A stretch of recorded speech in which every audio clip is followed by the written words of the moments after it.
Buenas tardes. Bienvenidos a la Feria Iberoamericana del Libro en Canadá. A continuación, tenemos el honor de presentar a la Embajada de Paraguay en Canadá. La embajadora presenta a las escritoras paraguayas Susana Gertopán y Lourdes Espínola. Muchas gracias a la embajadora de Paraguay en Canadá, Inés Martínez, por hacer posible que la literatura de Paraguay esté presente en la feria. Ahora le cedo la palabra a la embajadora. Buenas tardes. El reconocimiento de la Embajada del Paraguay en Canadá a los organizadores de la Feria Iberoamericana del Libro. Nos congratula saber que aún en el marco de este modo al que ya nos vamos acostumbrando, la feria pueda realizarse de forma virtual y de esta manera hacer que la literatura de Iberoamérica esté presente y pueda promoverse en Canadá. Muchas gracias a la señora Silvia Alfaro, directora de la editorial Mapalé, y a sus colaboradores por darnos también esta oportunidad de hacer conocer sobre las obras, en este caso de dos conocidas escritoras paraguayas contemporáneas, Susana Gertopán y Lourdes Espínola. Aprovecho esta ocasión para compartir con ustedes la noticia de la reciente inauguración de la biblioteca de la Embajada, que lleva el nombre de quien fundara la narrativa paraguaya, el escritor Gabriel Casaxi. En la biblioteca, abierta al público, contamos con numerosas obras, varias de ellas también en idioma guaraní, de conocidos autores nacionales, y no faltan, por supuesto, las de nuestras expositoras del día de hoy. Gracias. Muy buenas tardes. A continuación, una biografía de la escritora Susana Gertopán. La señora Gertopán nació en Asunción, Paraguay, en 1956. Es una escritora ampliamente conocida y publicada, representante de las tendencias literarias contemporáneas en el Paraguay. Sus novelas, que son estudiadas en clases de español y de literatura, tanto a nivel de estudios secundarios como universitarios, describen la emoción y la interacción entre los diversos grupos sociales, razas, oficios y ocupaciones que crean la realidad paraguaya. Siendo ella de origen judío-polaco, el tema predominante de sus obras es la vida de los inmigrantes judíos durante las primeras décadas del siglo XX en el Paraguay, narrando la interacción entre estos con los paraguayos de diverso origen, los indígenas, los campesinos. Su pluma interpreta la aculturación y adaptación a través del tiempo. Explora los tópicos de inmigración, exilio, memoria, separación de familias por el nazismo y el holocausto. Y narra la tenacidad de las generaciones subsiguientes para mantener vivas la cultura y las tradiciones judías a través de sus costumbres y de sus ritos, mientras proceden a integrar el tejido social del país de adopción. Habituada a participar en reuniones literarias en Europa y Latinoamérica, ha recibido numerosos premios, entre estos menciones honorables del Círculo de Escritores Paraguayos, de la Municipalidad de Asunción, de la Fundación Oscar Trinidad y el Premio Lidia Guanes en el año 2010. Obtuvo el segundo lugar en el concurso literario del Intendente de Asunción en el año 2012. A continuación, la presentación de la señora Gertopán.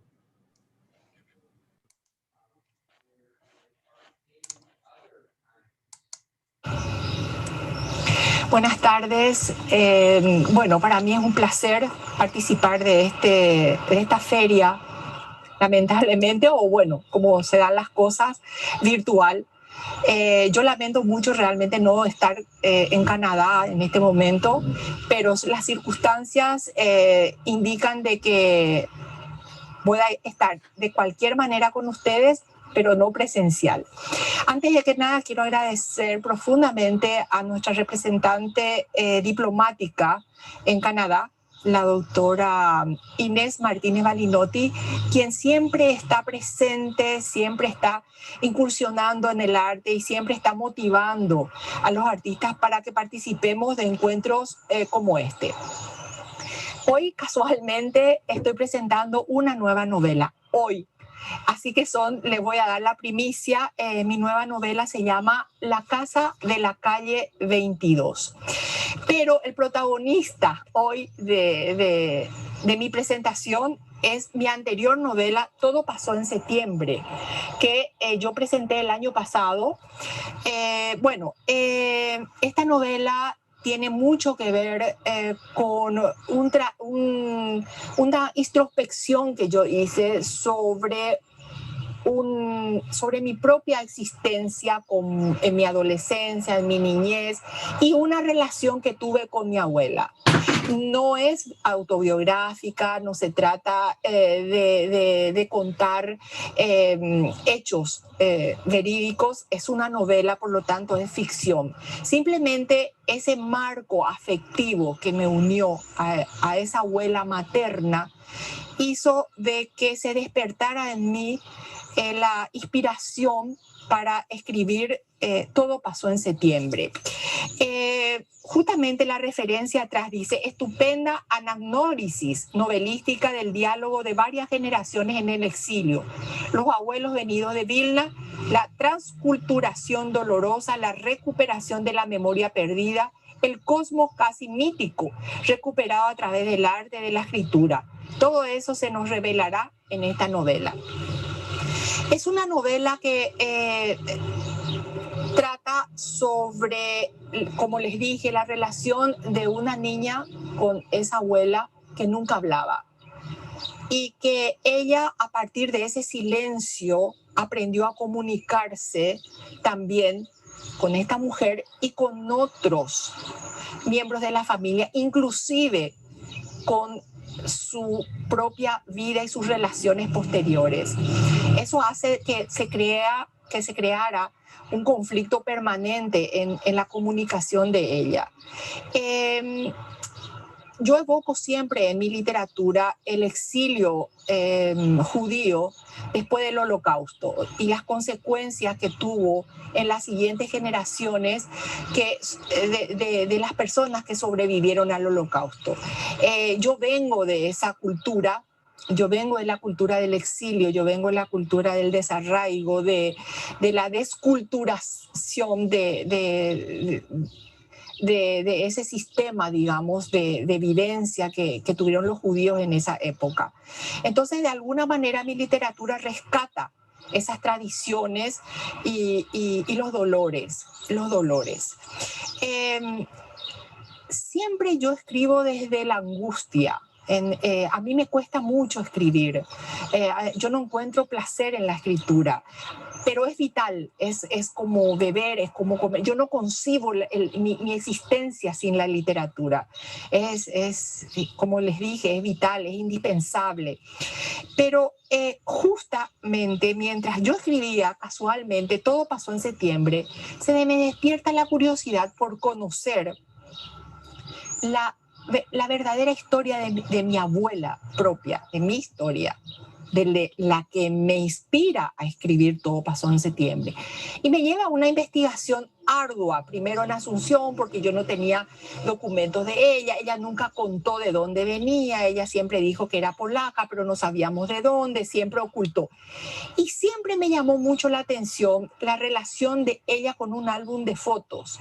Era como si ella retuviera su historia en ese álbum. Y cuando yo le preguntaba, abuela, ¿por qué ese álbum? Ella me decía, yo no quiero hablar. El silencio fue su comunicación. Esa investigación me llevó hasta Lituania, Vilna, la capital de Vilna, el año pasado, y sin saber siquiera el apellido real de ella, yo llego hasta su casa, yo llego hasta sus raíces, yo llego hasta su árbol genealógico. Ese para mí fue un golpe impresionante, fue una movilización interior impresionante, porque yo, como les dije, no tenía ni siquiera bien escrito el apellido de ella. Eso me lleva a escribir La casa de la calle 22. Esta portada es la casa de ella en el gueto de Vilna, de Lituania, donde vivían los judíos y donde luego fueron llevados para ser fusilados. Yo encuentro ahí el nombre del padre, de la madre, de los hermanos, fecha de nacimiento, y no de muerte, porque todos los que fueron asesinados no se registra su fecha de muerte. Entonces yo escribo esta novela encuentro dos personajes, primero es una niña y después Emma, que cruza Nina la calle y se va a refugiarse en la casa de Emma, que es una mujer que vino de Vilna, que no quiere hablar, que no quiere contar su historia porque se protege del dolor, porque recordar produce dolor.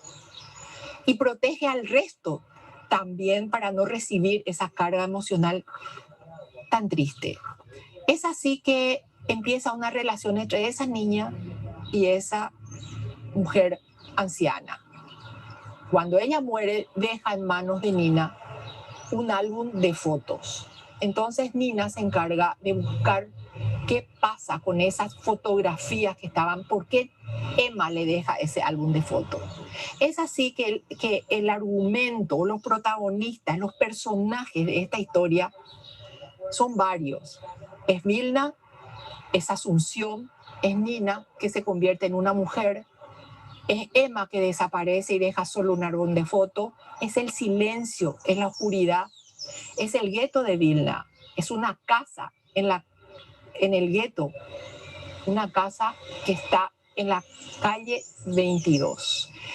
También tiene que ver acá, recreo la vida de esa niña, Nina, que se va convirtiendo en una mujer con miles de conflictos, que a partir de la búsqueda de la historia de Emma va resolviendo sus silencios, sus propios silencios.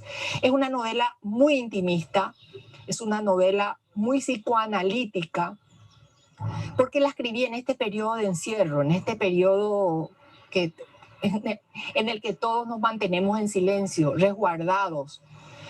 Entonces, toda esa angustia del miedo, de salir a la calle, de socializar, hizo de que yo me recree con la vida de Nina. Sobre todo, hizo de que yo me desprenda de todo lo exterior, me descame y encuentre dentro de mí al personaje del que escribí. Bueno, creo que es lo que puedo hablar de estas dos novelas.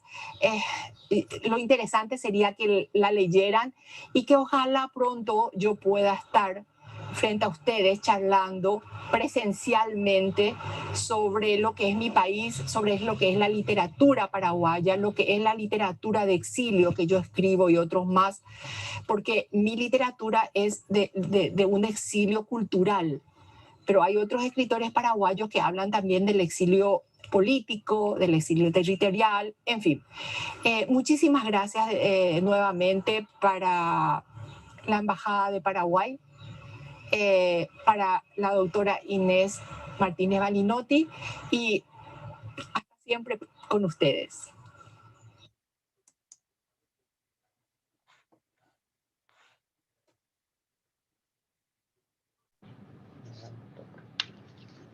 A continuación, la biografía de Lourdes Espínola.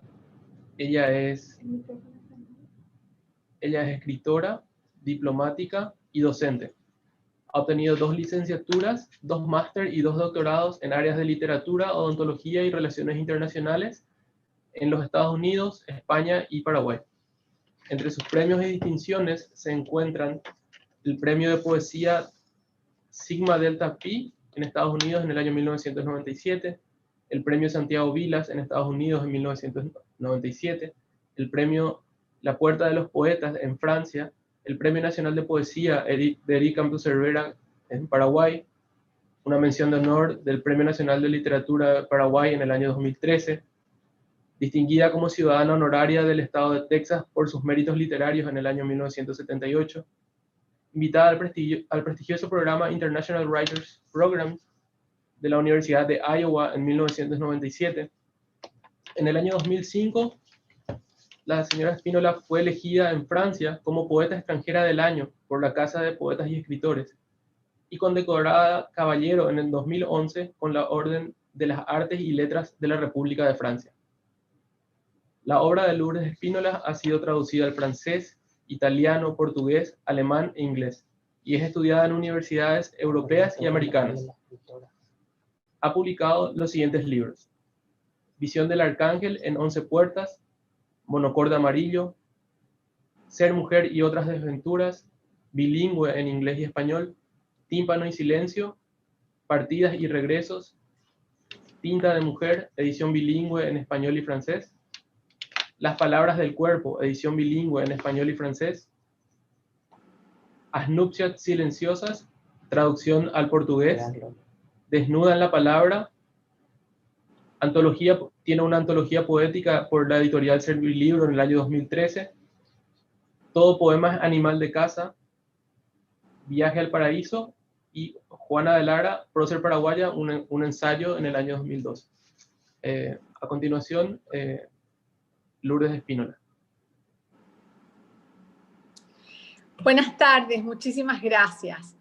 En primer lugar, agradecer a la querida embajadora Inés Martínez Baldinotti y a la Embajada de Paraguay en Canadá por esta oportunidad de compartir un momento en el territorio de la cultura y en el territorio de la literatura, que es un lugar donde yo encuentro mucha felicidad. Quería iniciar dando un pequeño panorama que nos sirva de cimiento de la literatura paraguaya femenina y para después empezar a hacer una reflexión sobre mi labor.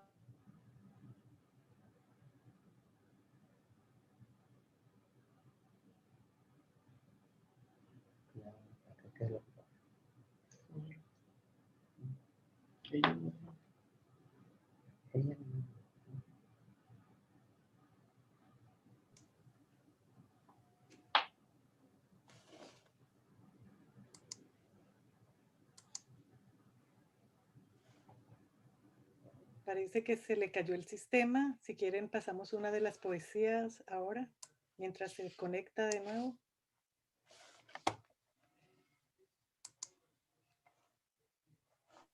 Sí, mientras aguardamos que el sistema de la poeta otra vez retome, podemos escuchar sus poemas, por favor.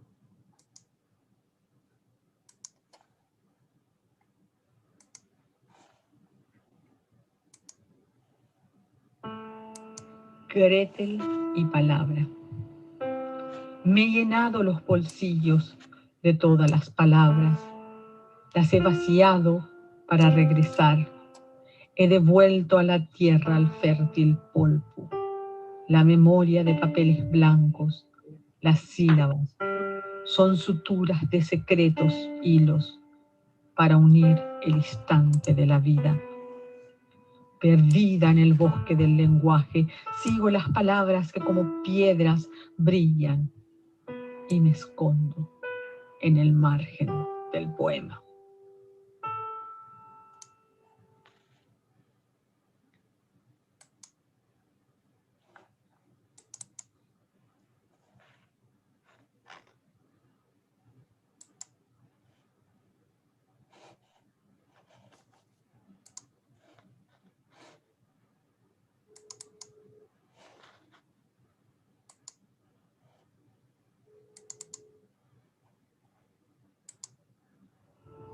Tres poemas, Lourdes Espínola. Cuando todas las palabras, esas frutas hermosas, las deseadas, fueron usadas como cualquier cosa, decidí tragarlas, pelar cada adjetivo con los dientes, chupar cada vocal desde la pulpa y que caigan los jugos de comas y puntos suspensivos. Esas frutas amadas, las palabras, transgredidas por otros, las rescaté, las devoré, hoy están a salvo, son mi cuerpo.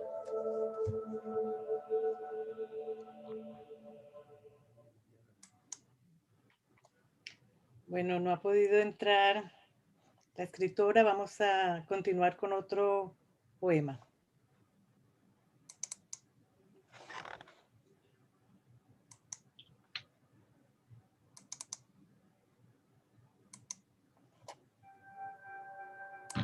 En el principio. En el principio estaban las palabras, extraviadas en el universo. Dios había ordenado la tierra y sentado al poeta a su diestra. Entregó a él los vocablos para que poco a poco fuera nombrando la creación. Así, el poeta dio nombre a cada cosa en el regazo de Dios.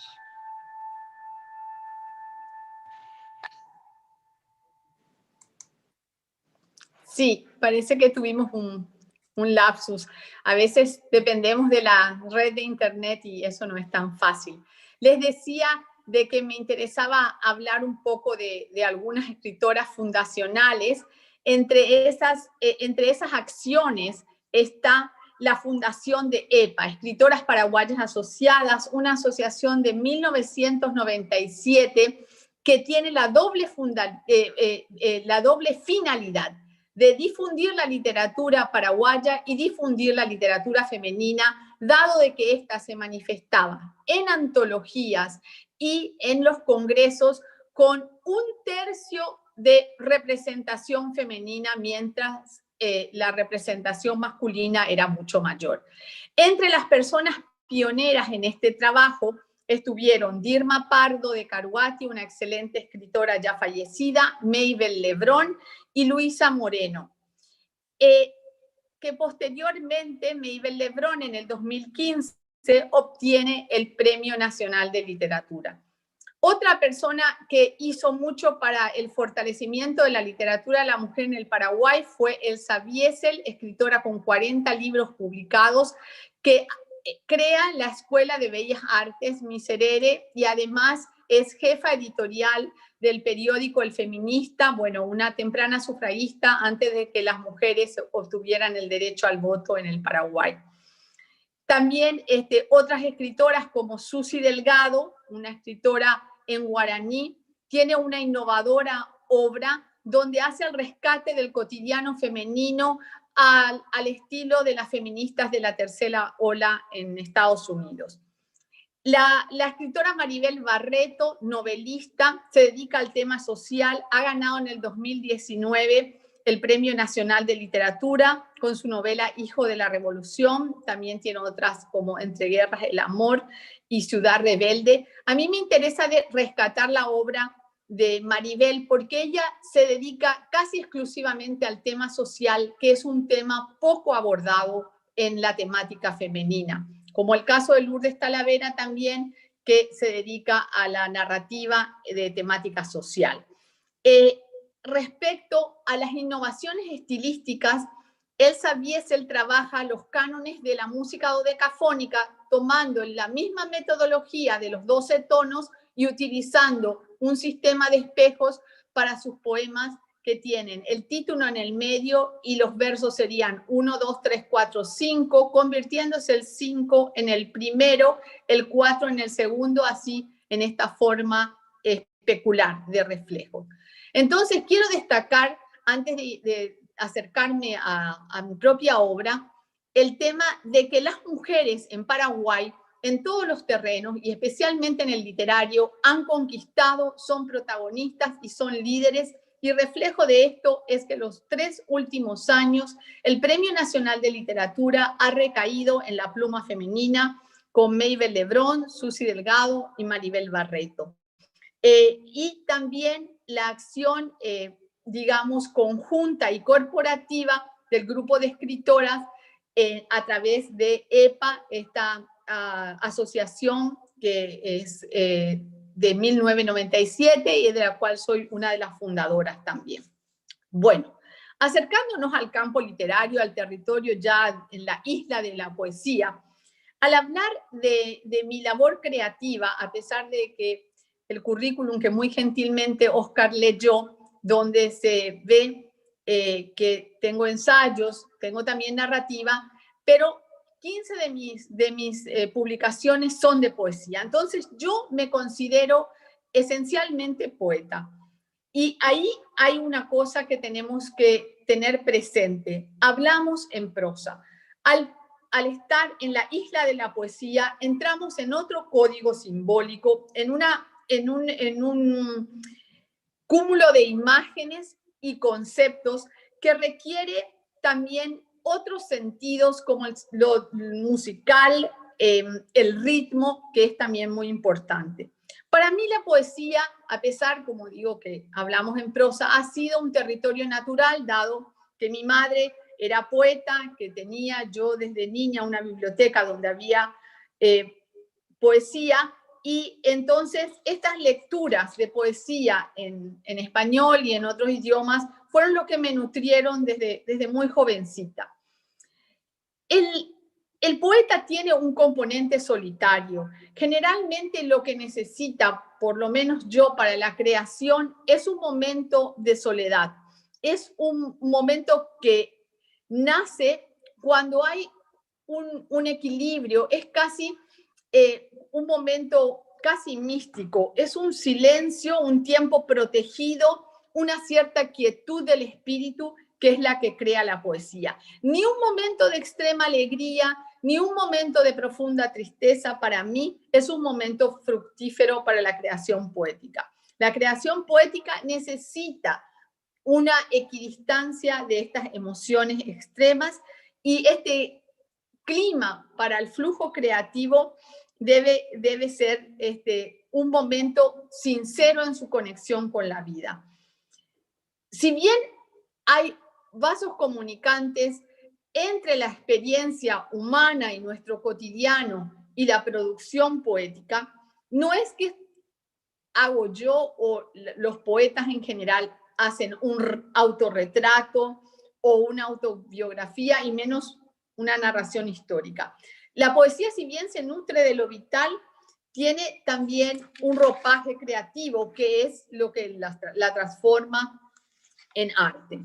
En cuanto a mi obra, los primeros poemarios que se citaron, que serían Visión del Arcángel en 11 puertas, Monocorde amarillo y Almenas del silencio, la creación poética referiría temáticamente ahí a Dios como creador del universo y unas reflexiones filosóficas. Estilísticamente, yo estaba muy preocupada en lograr una estructura muy pulida, debido probablemente también a mi inexperiencia, no me sentía tan libre y entonces me sentía mejor cuando la forma, la estructura estaba muy trabajada.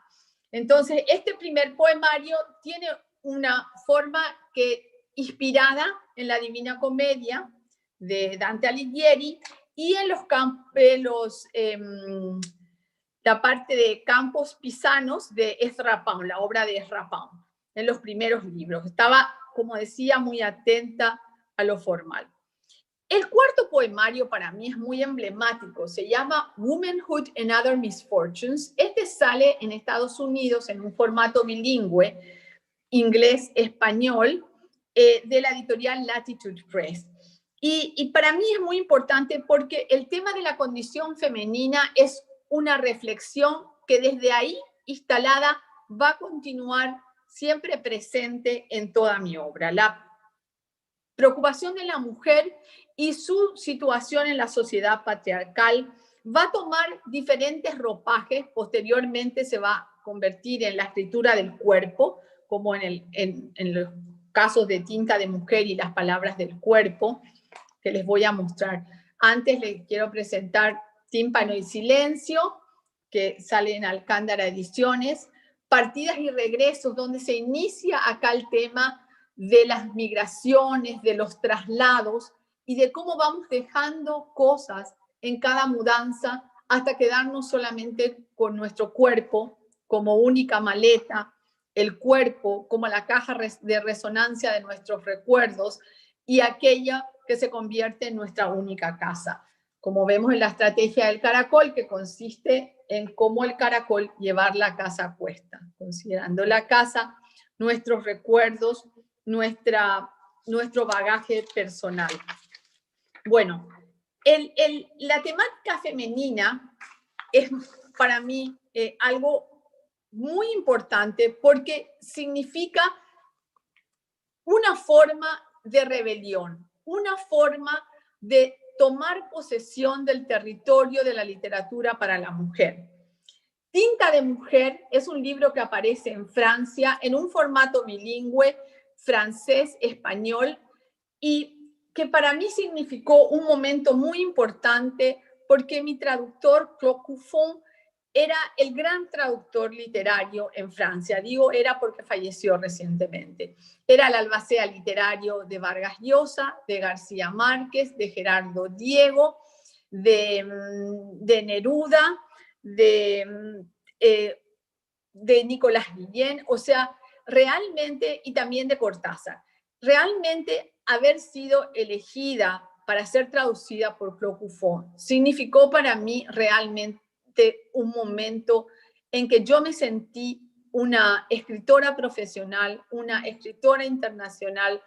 Fue un reconocimiento que significó una nueva etapa. Posteriormente, después de ese libro, sale el libro Las Palabras del Cuerpo. Este libro, que también sale en Francia con la editorial Índigo Côté Femme, en un formato bilingüe, francés-español, es muy importante porque acá, como su nombre lo indica, el tema, la preocupación por el cuerpo, que antes era el cuerpo como la casa del migrante, como la maleta del migrante, el cuerpo como un palincesto, el depósito de la historia personal, ahora el cuerpo se fusiona con el corpus literario. Por eso es las palabras del cuerpo. Las palabras refiriéndome a la literatura misma y el cuerpo como el cuerpo femenino, el universo femenino del cual quiero recolonizar fuera de una estética patriarcal. Entonces, hay una retroalimentación ahí que se va a continuar entre la palabra y la poesía, al punto de la palabra convertirse en parte del cuerpo para proteger las palabras. Hay un poema que voy a tratar de buscar, creo que está entre los videos que envié. Para proteger la palabra, las palabras utilizadas para mentir, las palabras vacías, y para cuidar la palabra como un tesoro, la poeta come las palabras y las protege como una coraza con su propio cuerpo. Eso está en el poemario Todo poema es animal de casa, este poemario publicado en España por Ediciones Verbum, que de hecho es el último poemario que saqué.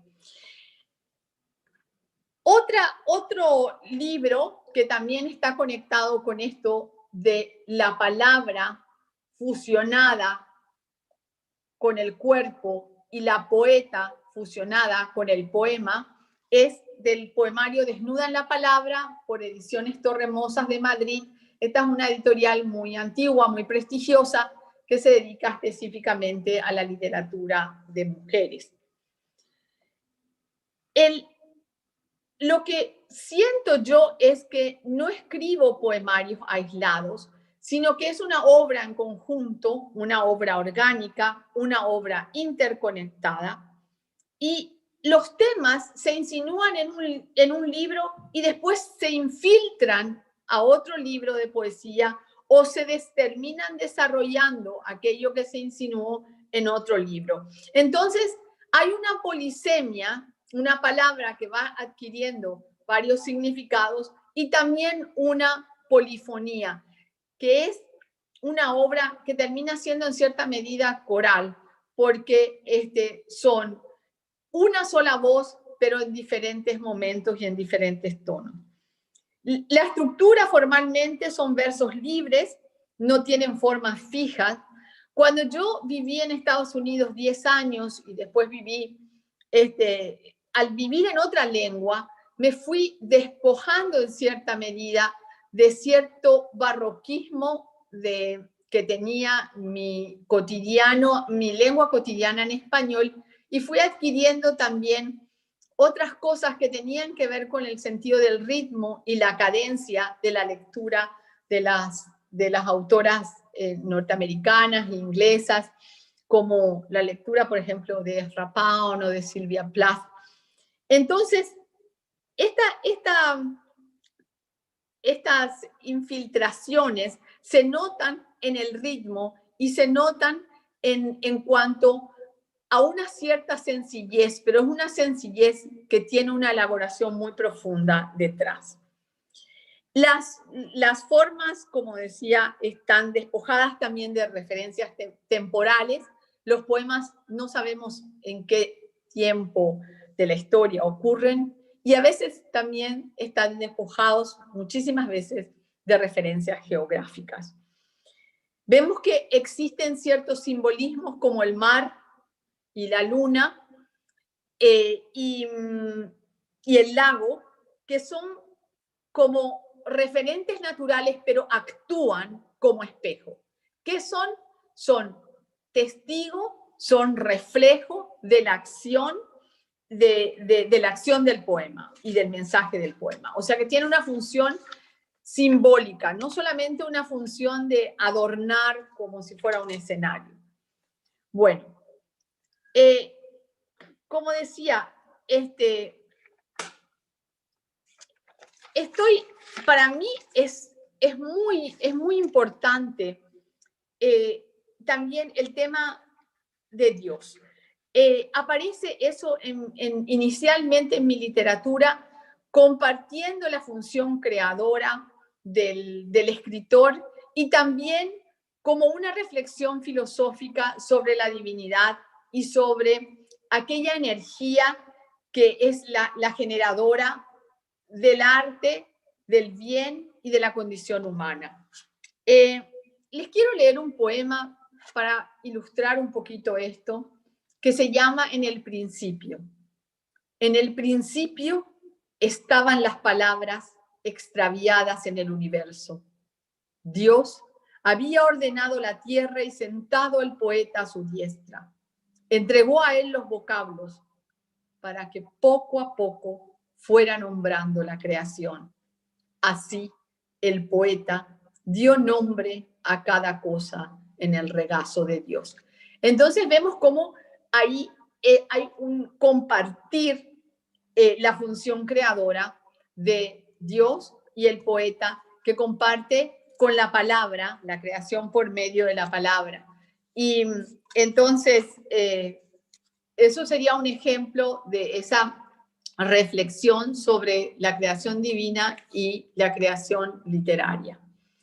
Otro sobre la creación, pero tiene que ver ya con la condición femenina, sería del libro Desnuda en la palabra, Mujer en creación. Quiero ejemplificar porque son poemas breves. Salgo descalza al mundo, descalza hacia la luz, puro tacto extendido y vulnerable. El mundo despereza, se expande hacia mis pies. Aprendo a andar con dedos soñolientos. Mi piel sigue dormida. Deslizo los talones, gateo la mañana. Me muevo hacia el día primero sin ruido. Dejo huellas desnudas. Aún me estoy creando. Entonces sería también el tema de la mujer en su nacimiento para la liberación y para la autorrealización. En el libro Womanhood and Other Misfortunes habla desde el punto de vista del nacimiento de esta mujer poeta, que sería otra forma de enfocar la misma temática.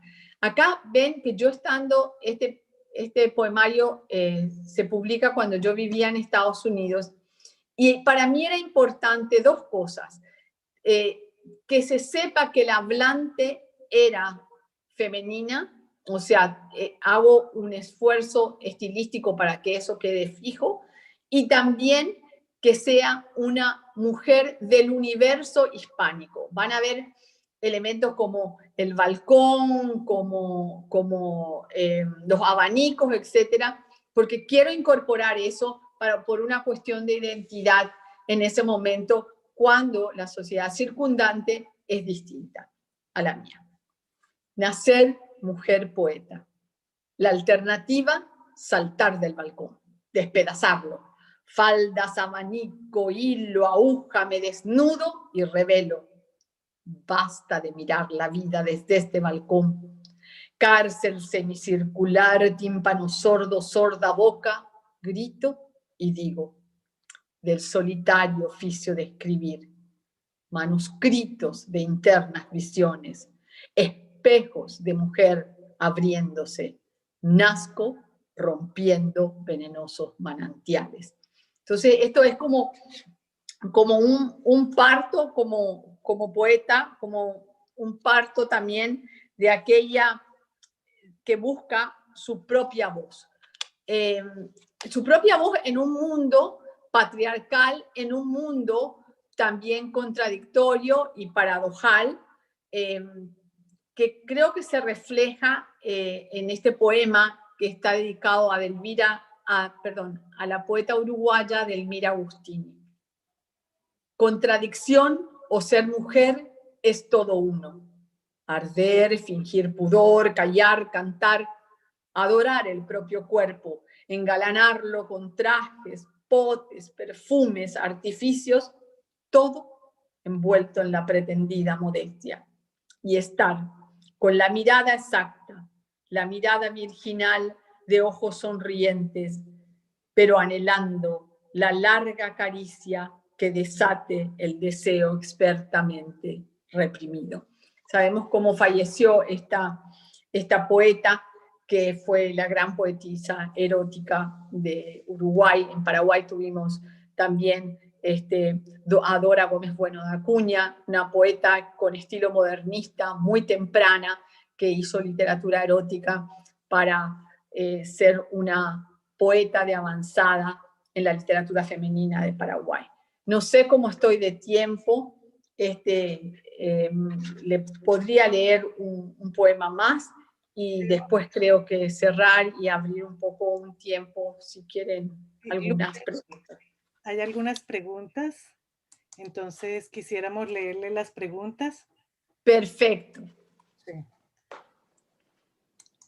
Bueno, hay unas aquí en privado, hay otras en el chat. A ver, ¿cuáles si son? me lees todas, por favor, porque no leo muy bien el chat, porque está chiquitita la letra. ¿Cuáles son los temas más frecuentes en su obra? Bueno, los temas más frecuentes en mi obra son el tema de la divinidad, el tema de la condición femenina, ¿verdad? Y el tema de la literatura en sí. Para mí la literatura tiene su propio placer, su propia belleza y su propia motivación. Me genera tanto entusiasmo y tanta felicidad que escribo sobre el acto de escribir también. Esa es una temática recurrente y frecuente. Perfecto. Hay otra. Aparte de la literatura, que ya es mucho, ¿el grupo de poetas paraguayas tienen algún otro nexo o compromiso? Bueno, no, o sea, hacemos otras cosas también, pero las hacemos con el entusiasmo de quienes que escriben. Por ejemplo, en Navidad nos vamos y leemos cuentos y poemas en los hospitales a los niños que están hospitalizados o algo así. Pero la función es difundir la literatura femenina del Paraguay. Acabamos de tener una publicación. A ver, creo que tenía por acá, no tengo el libro acá cerca, está más lejos, que yo prologué una antología y acaba de salir otra antología. Entonces también es difundir, participar, y ahora con este nuevo universo tan virtual estamos sacando también unas publicaciones en formato virtual. Excelente. La otra pregunta es, ¿considera su poesía como una vía para instruir a los lectores sobre la equidad en el trato a la mujer? Bueno, cuando yo escribo, es extraño el proceso literario porque escribimos en soledad y cualquier lugar donde decidamos escribir se convierte en un cuarto de escritura. Yo a veces escribo en un café, a veces escribo, voy a un concierto, por ejemplo, y me viene una idea y he aprendido que tengo que anotar, por eso en la cartera siempre tengo una libretita, en todas partes tengo montones de libretitas, pequeñas, medianas, más chiquitas, pero las anoto en el momento cuando viene el verso. No tengo presente en el momento de la escritura al lector. No tengo un propósito. No creo en usar la literatura. La literatura para mí es algo tan precioso que tengo como una devoción y guardo esa consagración a la literatura y al acto creador. Después tiene su propio proceso y se comunica con el lector, con el receptor. Eso esperamos, ¿verdad? Así es. Otra, ¿tiene un lugar o momento determinado para escribir? Bueno, lamentablemente soy una escritora de fin de semana porque tengo bastante trabajo en la semana y a veces hasta los fines de semana. Pero todo tiempo así, todo huequito es dedicado a la literatura. Pero tengo que confesar una cosa, la creación literaria es como los gatos. El gato le llamas y no viene, y viene cuando quiere. Es así mismo. Yo he estado en fines de semana que digo, bueno, voy a dedicarme a escribir.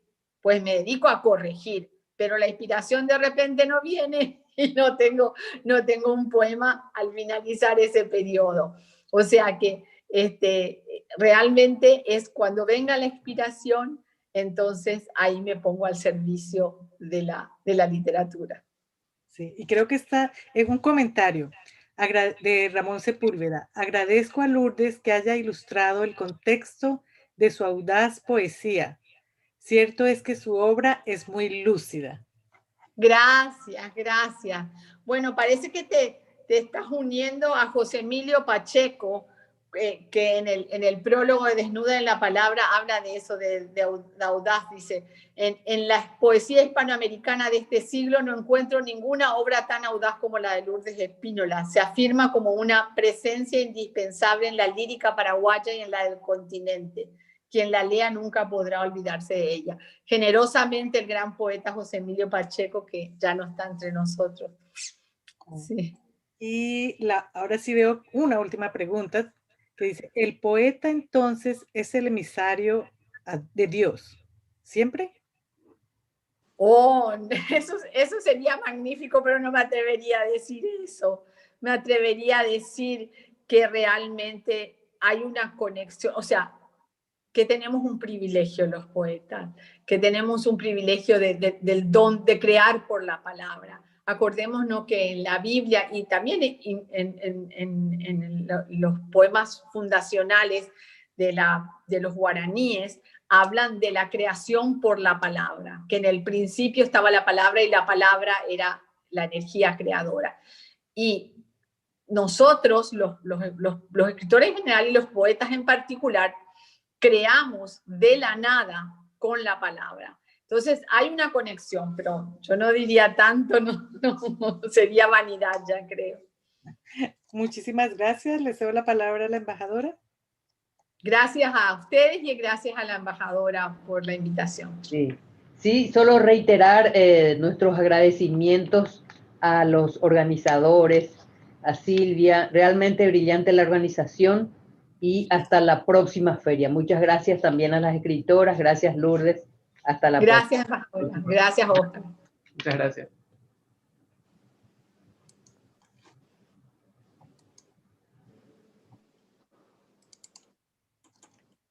Muchas gracias a la embajadora de Paraguay en Canadá, Inés Martínez, por hacer posible que la literatura de Paraguay esté presente en la feria.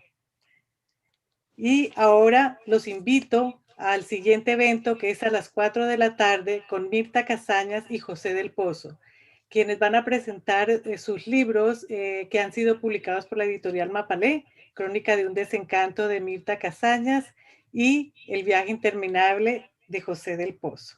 Gracias a todos por asistir y nos vemos más tarde.